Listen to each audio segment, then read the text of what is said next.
Kenyans are great though. They're funny. They ride bikes everywhere in addition to like riding matatus and other things. And they stack everything. And same with Tanzanians. They'll stack, you know, pieces of wood like 10 feet high on their bike and just be pedaling around. And so you'll see goats or entire families just all on one bike. And it's pretty funny. What most people eat day to day, I guess we'll start with breakfast, is just like toast or something simple, maybe some chapati, and then, which is like tortillas, and then the like national drink of Kenya is chai or tea. For a typical Kenyan lunch is something called ugali and sukuma wiki. And ugali, as you'll get to know, they call it different things throughout Kenya, but it's just corn flour that's boiled. And so it kind of has the consistency of Play-Doh. It doesn't really have any taste. It's just really like a caloric filler, so it like gets you through the day. It's not like tasty though. Some people don't like it, and I don't know how you can't not like it, because it doesn't really taste like anything. It just doesn't taste good. So it's just like you're eating something to fill your stomach. And then sukuma wiki is just a green. I think they call it collard greens in English, and it's just something to give the ugali flavor. So that's like a pretty typical meal. You'll eat a lot of cow or beef, but it's not like your typical nice cuts of beef. It's usually bubblegum beef because you can chew it for days and it doesn't seem to get any less big or chewy. Other things that you'll eat are more fancy meals. They have a lot of different traditional foods. Mukimo is like mashed potatoes with beans and pumpkin leaves and corn mixed in together. That's probably one of my more favorite meals. It's a Kikuyu dish. They also have chapati. There's a lot of Arabic influence in Kenya because of the slave trade in East Africa was run out of Zanzibar, which is in Tanzania, but a lot of the slaves were traded from this area, and so there's a lot of Arab influences, and still today, especially along the coast, a lot of Arab influences. So your typical Arabian foods are there. You have different curries and other things. Ugali is like the staple, and then you just eat everything with it. So whether it be a stew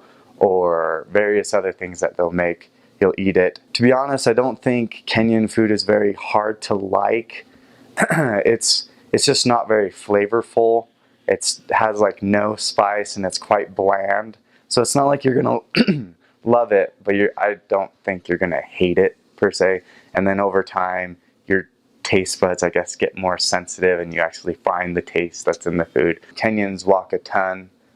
That's why they're good runners for the Olympics, especially the Maasai. Tribalism is very much a part of Kenyan culture. I've mentioned a few times there's 42 tribes, and if you ask a Kenyan, like, who are you? They'll say usually their name, and they'll be like, and I'm, you know, their tribe. They always, or oftentimes will say, and I'm Kikuyu, I'm Luya, I'm all these things, because it's very much a part of their identity and so forth. A lot of the time they will only marry people within their tribe or like cousin tribes, and they won't marry like across, like, because there are like tribes that are in conflict with each other, especially politically.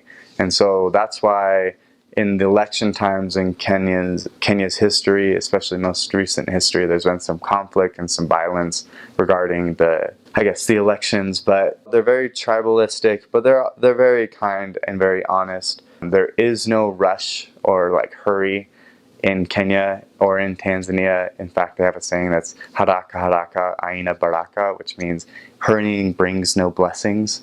And so like you will set appointments and just know that if you set it for 1 o'clock, that means that in their mind it's any time after 1. So it could be between 1 and 5, I don't know. So you just have to help the people understand what you mean by 1 o'clock. So I would jokingly say 1 o'clock Muzungu time, which is like white man time, and then they will laugh. And the thing is that like in America, we have like this conflict of race and other things. You should never be disrespectful or like make racist jokes. But you're white and they are not, and they know it. In fact, the little kids will come up to you and they just chant Mzungu, Mzungu, which means white person, white person, white person.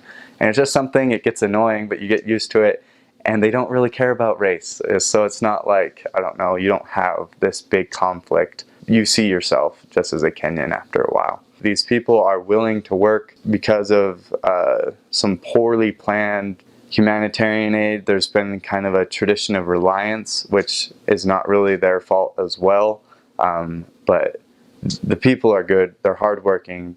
Just some traditions possibly need to be changed or altered within. It's not really a Kenyan tradition. It's more just like recent traditions of reliance. But you'll see those and you'll understand what I mean when you get there. It's kind of hard to explain. A typical life for a Kenyan is, if you have a job, which is good, there's a large majority, I don't know if it's majority, but there's a large percentage that are unemployed.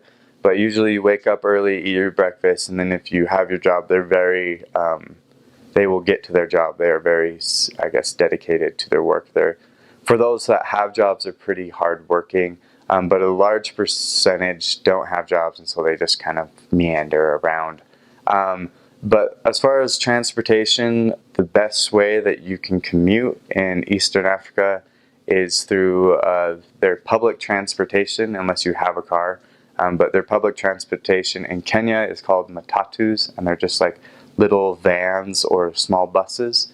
And in Tanzania, they call them dala-dalas. So the same thing, just different names. There's different routes, and they'll specify their routes.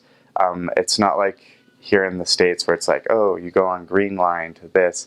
They just yell out where they're going. And there's also matatu like stations where each of the different areas, you know where they're going. And to be honest, it's kind of confusing at first, but if you're with someone, your companion that you'll be getting there with, they know the routes, they know where to find everything, so it's not too hard. You just follow them and then pick up on where all the different things are. But yeah, there's no like printout or anything that you can get to be able to navigate through the different areas. But jump on a matatu, they'll yell out where they're going, and you ask them the price. So if you ask them in English, it'll always be more expensive. If you ask them in Swahili, it'll be cheaper. And if they give you an outrageous price, you can bargain with them. That's basically everything in Kenya and Tanzania. It's according to what you agree upon as the price. So you always argue, but once they see, if you're white especially, they think that you have a lot of money because you're a tourist. But once they get beyond that, then they're like, oh yeah, they'll give you the normal price. So what you do is get on, and then they'll have a conductor. So one person will drive, and then their conductor will shake their hand, and it just has a bunch of change in it, and you pay them, and they'll tell you the price for it. And then you just ride. You're not guaranteed a seat, or even if you do have a seat, a full seat, they just pack you in like sardines. So I guess get used to that. The people are nice though. I mean, they're used to being smashed together, even if you're hot and sweaty, like, doesn't matter. You just all jump in, get smashed in together. They don't care.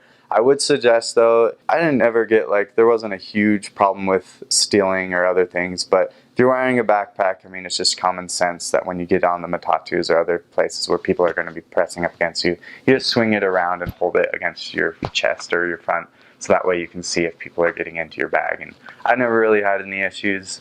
Also, as far as like pickpocketing and other things, that's also where a lot of pickpocketing happens.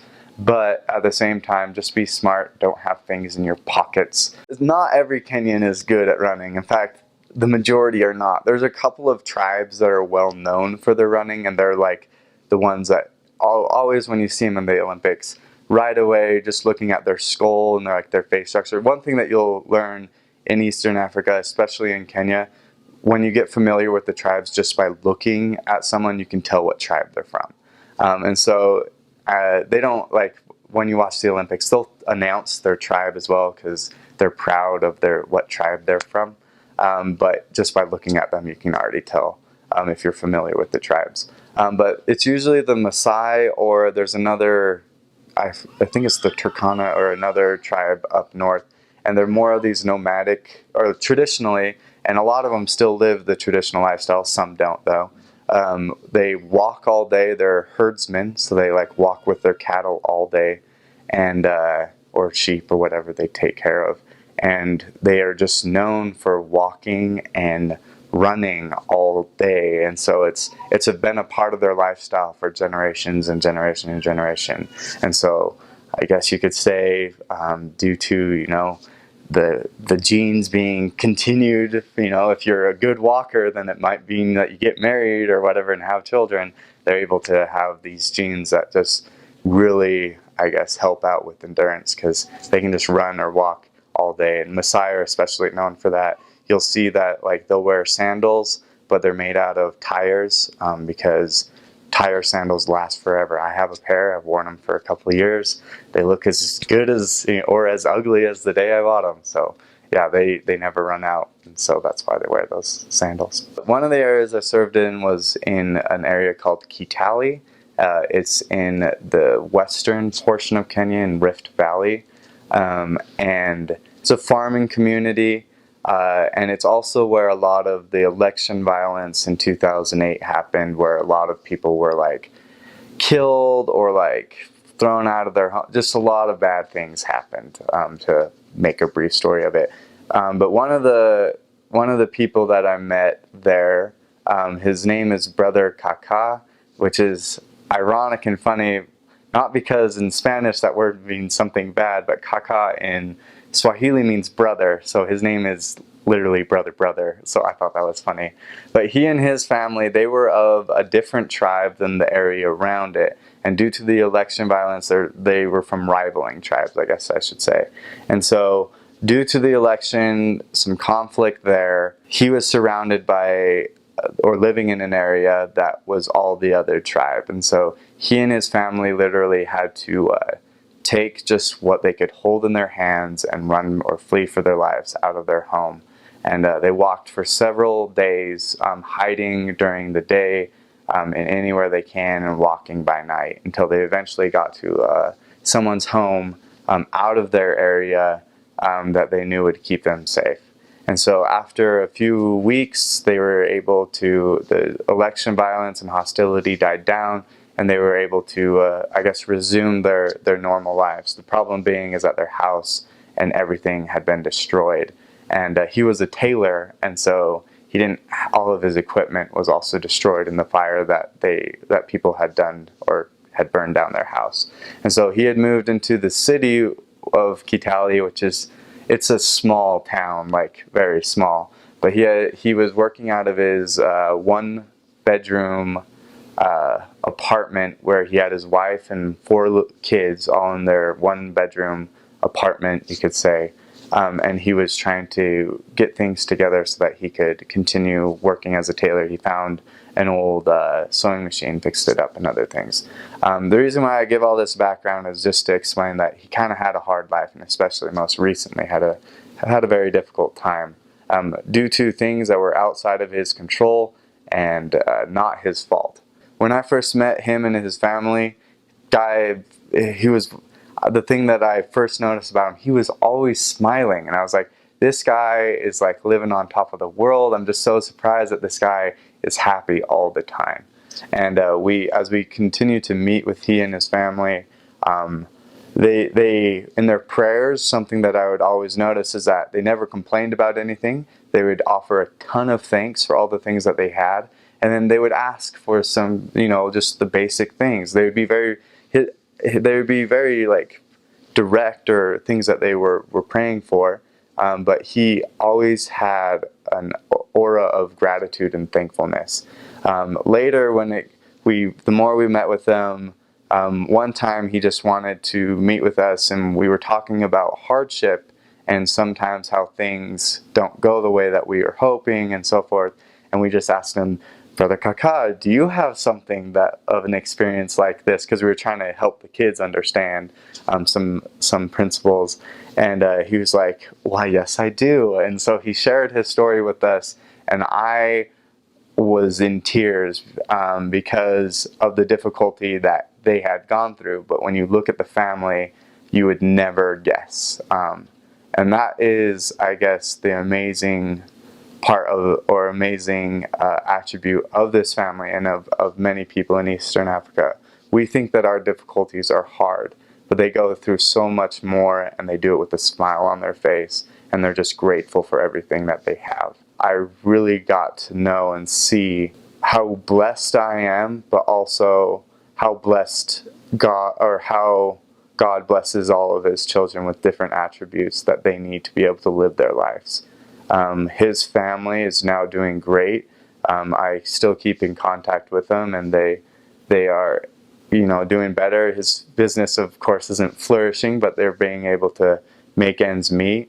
And it just is amazing to me, the dedication and the love that God has for each of his children, and being able to help us through regardless of anything that we have.